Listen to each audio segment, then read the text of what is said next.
So Anthony Davis in the house, man. What's going on? Oh man, just enjoying life and enjoying Dallas today in this powerful now. And you know what? You've been gone 4 years, man. 4 years. Don't do that no more, man. Well, you know, because you miss, man. You miss, man. We need quality R&B, so don't do that anymore, man. I appreciate it. I had to make sure I was writing for the right reasons. You know what I'm saying? And you know, get back in my square, get back in my center. Yeah. And try some other things out as well. You know, I did a little acting and things like that. You did Greenleaf. Now, how did that come about? Just a call, actually. A good friend of mine. It's like a friend of a friend of a friend. Just was like, hey, you know, I have a love for blues music. We do R&B, so it's in there. And yeah, so that was the role kind of called for that. And I got the call, showed up. Oprah was there. You know. Wow. You did a selfie with Oprah, man? I did not. You did not? I didn't. She was so busy. I barely wasn't going to speak to her on my way out. I was like, she looked so busy. I was like just going off, and then she did call me back though. I was like, hey, you leaving? I was like, oh yeah, I am. Thank you for that. You thought she didn't notice you. I thought she did. I didn't know. So man, try to be respectful. Hey, let's go back way back, man. How old did you know? How old were you when you knew you could sing? When you could actually sing? I was in my 20s. I was probably 20. You was in your 20s? Yeah, I didn't sing growing up. That's kind of late, isn't it? Yeah. You made up ground quick.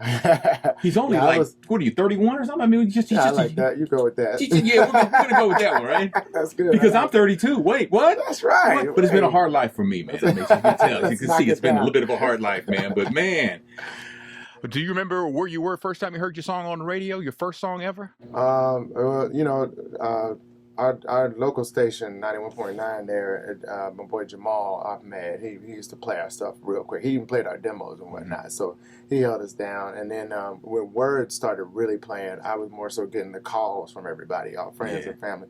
Funny part is that song was, I'd given that song to them about a year before, but as soon as it hit the radio, all of them heard it.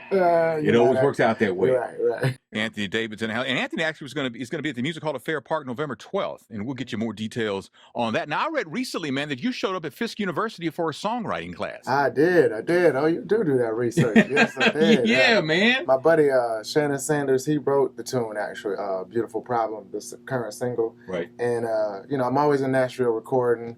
And he's also the head of the Grammy chapter there. He was working and teaching a class on songwriting. Right. And jumped in.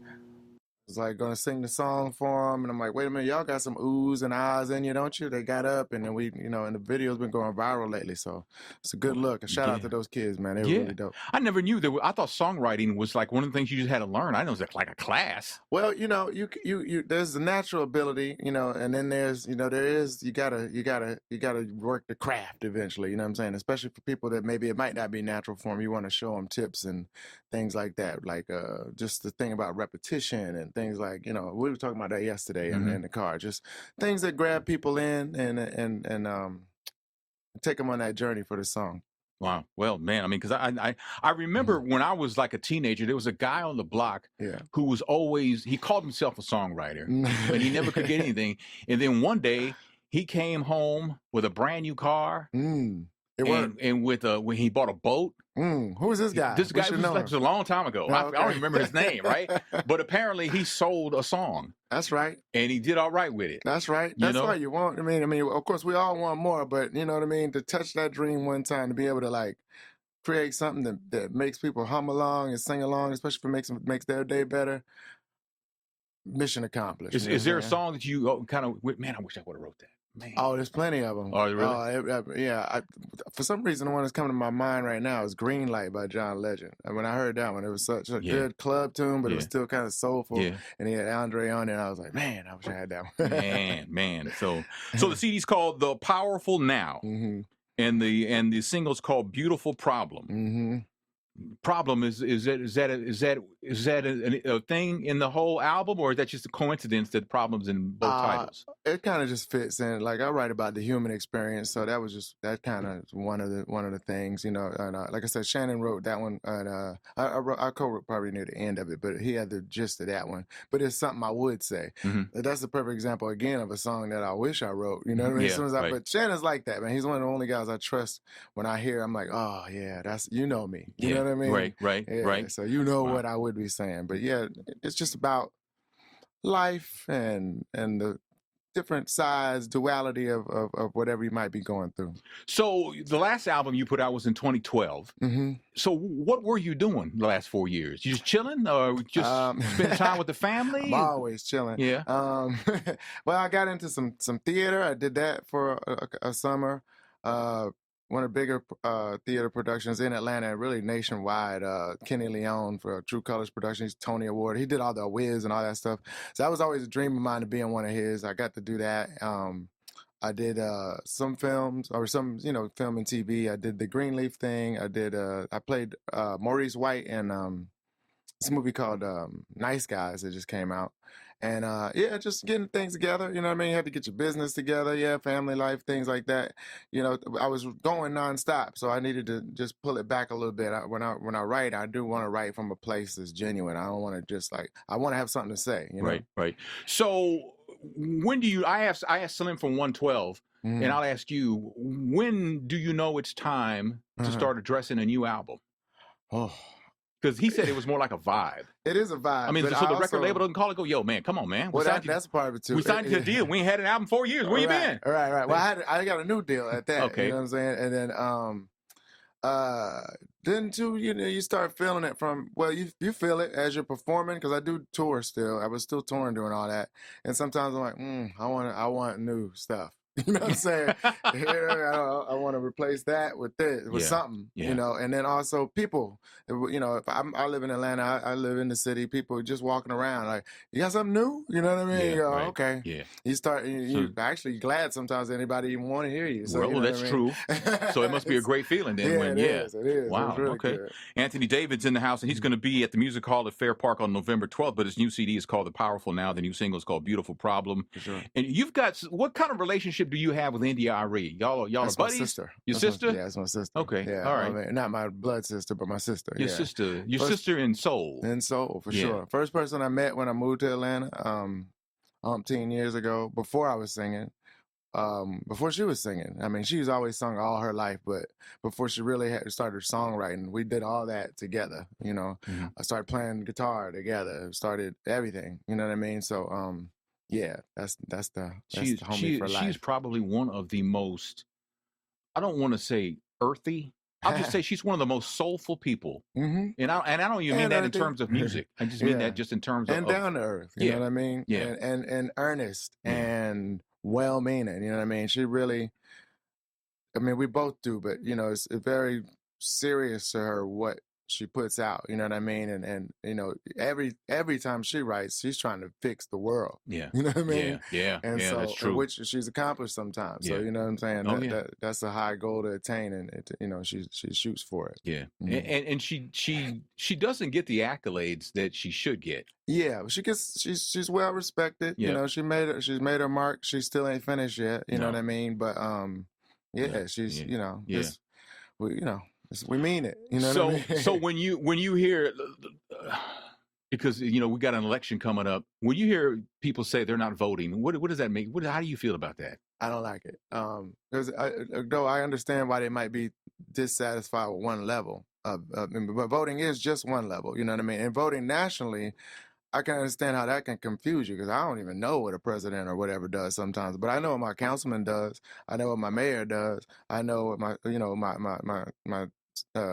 state rep does. You know what I mean? And if I don't, it's easier for me to find out what they do. Yeah. You know what I mean? I have issues that we deal with in our neighborhood right now. So if you don't care about the national thing, when you vote for your state rep, you're kind of voting for what's going to happen there anyway. In your neighborhood. Exactly. Yeah. And so, you gotta deal with that. Yeah. So you can ignore it, but you're still going to feel the effects. Yeah. So I understand not understanding the bigger picture, but okay, narrow it down. Look at the smaller picture. Look at the people around you and see what you can do there. And if that don't work, do more.